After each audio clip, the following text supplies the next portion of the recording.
জুলাই গণঅভ্যুত্থানের আরেক অধ্যায় ছিল কারাবন্দীদের ঘটনা।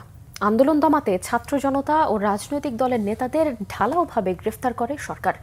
জেল হাজতে তারা মানবেতর জীবনযাপন করেন। জুলাই কারাবন্দীদের তালিকা তৈরি এবং জেলখানা সংস্কারের দাবি জানিয়েছেন জুলাই কারাবন্দীরা। তাদের দাবির প্রতি সংহতি জানিয়েছেন আইন উপদেষ্টা ডক্টর আসিফ নজরুল। তিনি বলেন, কারাবিধি প্রয়োজনে সংস্কার করে যাবে অন্তর্বর্তী সরকার। বিস্তারিত জানাচ্ছেন মামুন আব্দুল্লাহ। স্বৈরাচার শেখ হাসিনা সরকারের নিষ্ঠুরতার প্রতিবাদে যখন রাজপথে নেমেছিল ছাত্র জনতা, তখন তাদের দমনে একদিকে গুলি চালায় আইনশৃঙ্খলা বাহিনী, অন্যদিকে ঢালাওভাবে আটক করা হয় আন্দোলনকারীদের। কাউকে রাখা হয় জেল হাজতে, কারো ঠাঁই হয় আয়না ঘরে। জুলাই আন্দোলনের রাজবন্দীদের মুক্তির 1 বছর পূর্তি উপলক্ষে বুধবার বিকেলে বাংলা একাডেমিতে জুলাই কারাবন্দী স্মৃতি অনুষ্ঠানের আয়োজন করে আইন মন্ত্রণালয়। এ সময় তারা কারাজীবনের ভয়াবহ স্মৃতিচারণ করেন। আমার বাবা মা হাসপাতালে ঘুরেছে, মর্গে ঘুরেছে, যে তারা অন্তত তার সন্তানের লাশটি দেখতে চায়, যেন শেষ দেখাটা দেখতে পারে। তারা সেটাও পারেনি। আমাকে থানায় 2 দিন আটকায় রাখে, থানার জেলখানার মধ্যে। ওইখানে নিয়ে আমাকে ওনাদের কথার মাধ্যমে নানান মানসিক টর্চার করে। রাজবন্দীদের গেজেটভুক্ত করার আহ্বান জানান এনসিপির সদস্য সচিব। জেলখানায় দুর্নীতি ও অনিয়ম দূর করতে সরকারকে উদ্যোগ নেয়ার আহ্বান জানিয়ে জামাতের সেক্রেটারি জেনারেল বলেন, জেলখানা ও কারা আইনের সংস্কার করতে হবে।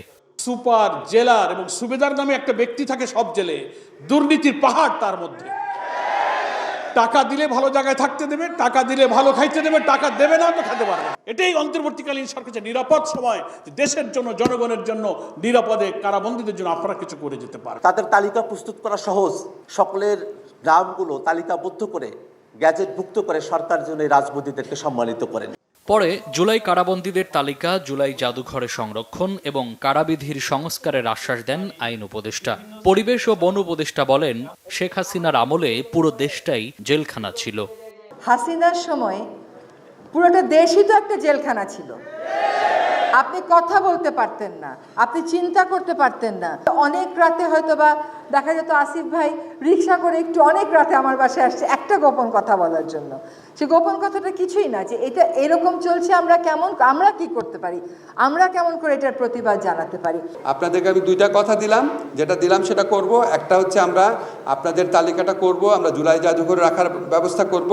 আর সেকেন্ড হচ্ছে আক্তার যদি মনে করে এটা নিয়ে বই করতে চায়, বই করার ব্যাপারে আমি হেল্প করতে পারবো।